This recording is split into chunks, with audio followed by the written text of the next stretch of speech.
Hey everybody, Terrio back at you, keeping it real, bringing you some knowledge from the musical trenches. Today I'm going deep, I'm going real deep. This is a video I almost didn't even want to make, but I'm in that kind of mood, so screw it. I'm going to talk about some gigs that didn't work out, gigs I didn't get. And you know, a lot of people don't want to talk about this kind of stuff. These are my, they're not nightmare gig stories. They're not stories like you see on YouTube where it's like, nightmare gig, our wedding gig gone wrong, or the groom crashed into my amplifier. No, these are big gigs, once in a lifetime shots that didn't really work out. I'm going to give you, let's see, I'll give you two scenarios. One that led to something else, happy ending, and one that didn't really lead to much, but I got a story out of it, and it's been a long time, so I'll tell it. Screw it. So, you know, it's easy to talk about the good shit, especially when you see guys on YouTube, you know, posting pictures and videos, all these big things. Yeah. But I'm gonna dial it down and keep it real for a sec. So I've been lucky enough, I've been #blessed to be a pro musician for over 30 years. And yeah, I've done some great gigs. I've been lucky. I've done some cool records and Grammys, all that kind of stuff. But for every couple of those stories, there's 100 shitty stories about busting your ass. And, you know, people go, man, you're lucky, you know, you're lucky. Well, luck has something to do with it. But in the real world, luck is not going to make you move to LA when you're 18 with no money, or crisscross across the country a few times to Music Center. That's not really luck. You got to have something else. All right. So about 20 years ago, I was on a tour bus with Dr. John, the legendary Dr. John Mac Rebenak. He's sitting next to me. It's 3 a.m. He's kind of slumped over in the chair, and man, he's looking pretty rough. And I said, Mac, are you all right, man? Everything cool? And he looks at me, I'll never forget this, God's honest truth. And he goes, Shazane, he used to call me Shazane. He goes, Shazane, I've been in this friggin' racket so long. He didn't say friggin'. I've been in this racket so long. And he goes, you're going to get there. You're going to see. So I'm going to talk to you about the racket. Scenario 1, when you get gigs, it's all about your recommendations. All right. That's how you get gigs. Otherwise, you're just floating around. Yeah. And everybody can play. And then what? You got to know somebody. So I got this call a long time ago to audition for Alanis Moore's set out here in LA. I wasn't living in LA at the time.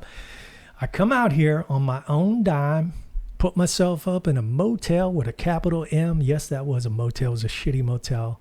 And I didn't really know my way around LA a lot. So I show up 10 a.m. for my slot that I chose myself, and I nailed all the songs, and I thought, yeah. And everybody was cool, and the musical director comes over to me and goes, man, you came all the way from from New Orleans to do this? And I go, yeah. Brought a big-ass pedal board, ridiculous shit. He goes, wow, you sounded great, man. Thanks for coming. Great. I go back to my motel, and that night the manager calls me, and he goes, hey, Shane, you sounded great. Everybody said you sounded great. Thanks. He goes, yeah, they're going to go with somebody else. So, you know, it always hurts when you don't get something like that, but whatever. It was kind of a long shot. But he goes, hey, I got you on our I recorded it, you know, filmed it, and you're in our file, and I'll keep you there. And if something comes up, we'll let you know. Sure. Don't call us, we'll call you, right? Actually, a year and a half later, I get a call from that manager saying, hey, remember you came out and blah, blah. Yes. He goes, well, I'm managing LeAnn Rimes now. And LeAnn at the time was massive. She was just come off a Coyote Ugly soundtrack, massive hits. She was more of a pop artist back then. It was a great gig. It was an LA pop gig. And he goes, look, you'd be great for this. Would you consider auditioning? I said, I don't want to do a cattle call audition. He goes, well, there's only 3 other guys, and the other guitar player, musical director, knows you. His name's John Connolly. He's a friend of mine. He plays with Kenny Chesney now. And he thinks you'd be great too, so we'll fly you up to Nashville. So I get the gig. So I did get to play with LeAnn for a few years. One of the best singers I ever worked with in my life. It was a great gig. The magic word that every guitar player wants to hear that starts with an R. No, not reverb. Retainer. Retainer, that gig had it was great. It means I got paid for months while LeAnn's throat was healing. We were all getting paid. It was a salary gig. So here's a clip with LeAnn where I got to play that famous, I don't know if it was Dan Huff or one of those LA guys. It sounds like, I call it the LA mount and dismount lick. Pivot, release.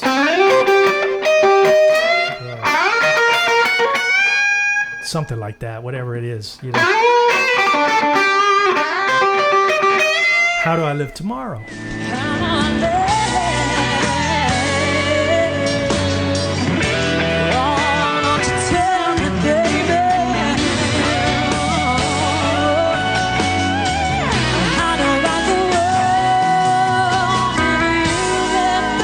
So that's scenario A. That leads to something else. That's what you want to happen. It doesn't always work like that. And I'm going to give you the next one in a sec. But before I do, there's a couple of lessons in that for you that I got. The Alanis thing, all right? Remember I said I showed up early in the morning? They asked me when I wanted to audition, and I said I want to be first, go in fresh, make an impression.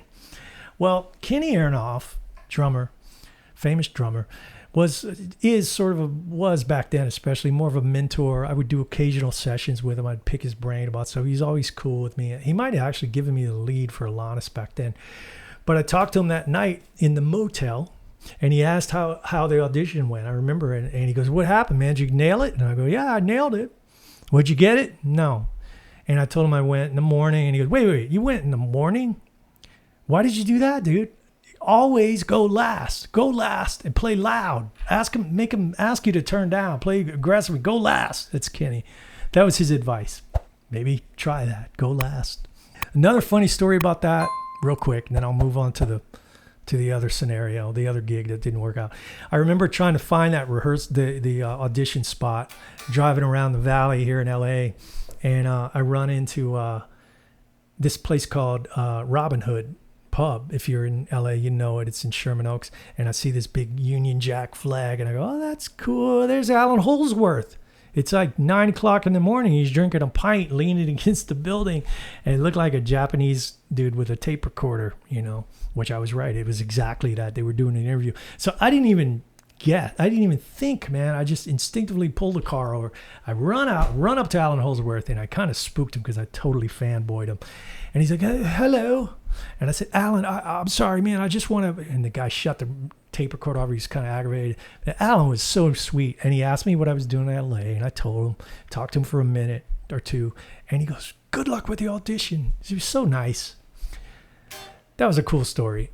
All right. Sometimes they don't all work out. The one that got away, this is a big one.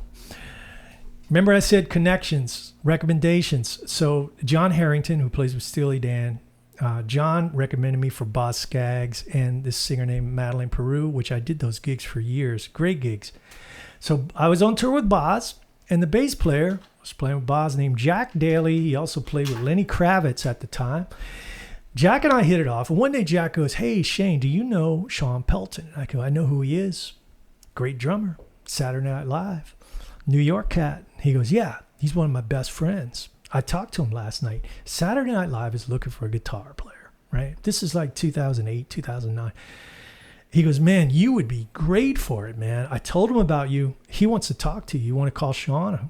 Cool. So I called Sean. Sean was really nice. He goes, "I'm going to have Lenny Pickett call you." Lenny is the musical director, Tower Power horn guy. He's still there to this day.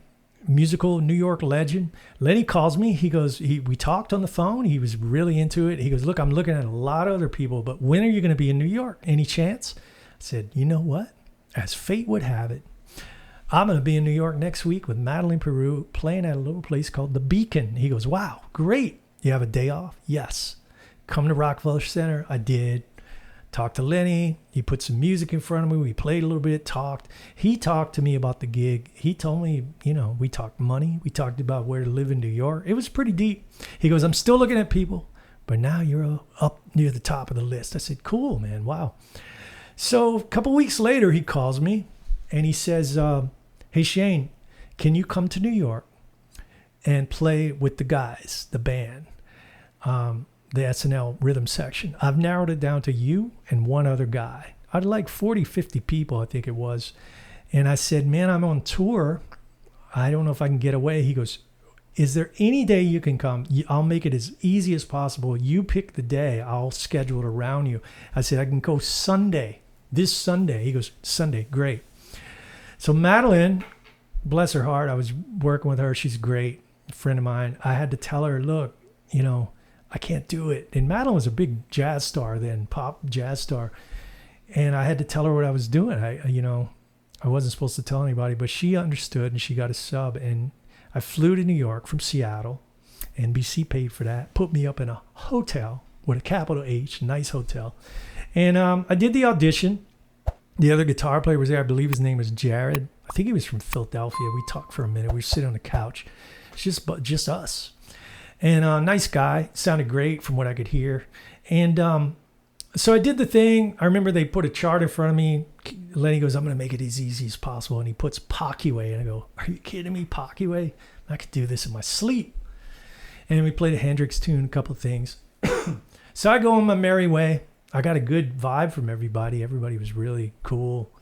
And week goes by, nothing. Week and a half goes by, nothing. Almost 2 weeks, I get a call. And it's Lenny Pickett. And you can get that vibe when you pick up the phone. He goes, hey, Shane. Hey, Lenny. And he goes, listen, man, I'm sorry. Didn't get the gig. I don't know why. It could have been playing. It could have been reading. It could have been this or this. At a certain level, everybody's good. Who knows, man? It could have been politics, as Mac called it, which probably had something to do with it. It always does. Sometimes it works for you. Sometimes it works against you. Sometimes it's your boy calling you in on a gig. I've had that happen for me. I've hooked people up. Sometimes it ain't your turn. Sometimes maybe they like the other guy better. That's how it works. But I did get to know Sean Pelton quite a bit after that. We did a great record, beautiful record with Mark Egan from Pat Metheny Group, bass player. We did a really great record with him a couple of years ago. Check it out. I'll put a link. And Sean actually bought my dad's accordion after my dad passed away. He's a big accordion guy. So, it's all is not lost. I mean, people say it's not how you, if it's not whether, it's not if you win, it's how you play the game. In music, you kind of want to win. If you don't get the gig, it doesn't really count. You got a story. I got a story out of it. But you're still up in the echelon because your name is thrown around that you got called for the gig. And I've been very lucky, like I said, #blessed for a little Cajun boy from Racine, Louisiana, little sugarcane town. Now I did spend most of my life in New Orleans, but I'm from Racine where, I couldn't imagine playing on Saturday Night Live or Daryl's House or these things that happen. But luck has something to do with it, but you have to put yourself in that place. It's not all easy, man. People think, everything is all rosy and, gravy when you get good gigs. But you got to think about the 30 plus years I spent busting my ass, the things I sacrificed, the people that helped me out along the way. Back in the day, girlfriends or now a wife that knows how to put up with the bullshit of a pro musician and the egos that all of us have. Sorry, all of us have if you're a musician.